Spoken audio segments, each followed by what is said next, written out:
How to recover deleted Excel worksheet.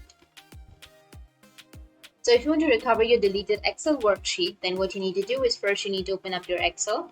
After opening your Excel, you will have your worksheets, right? Like for example, if I've deleted something, which is this one, if I've unfortunately deleted this Excel sheet, and if I want to recover it, then you can just simply press Control Z and it might work. But if that doesn't work, then what you need to do is you just need simply make sure that you've saved the Excel worksheet. Like for example, if you just go with the cross which is on the top right, okay, it says that want to save your changes to Excel.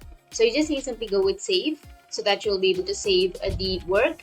But if you've selected don't save, then it will not save it and it will not recover any deleted Excel worksheets. Then make sure you've just saved, or you can just simply go with the file, which will be on the top left. And from here, you need to go with the info section. Under info, you will have your history. You can go with version history.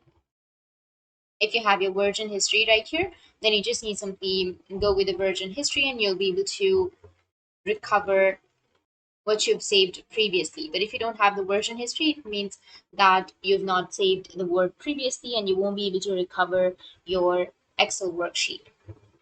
So that's it. And if you have any questions, feel free to comment below. Thanks for watching.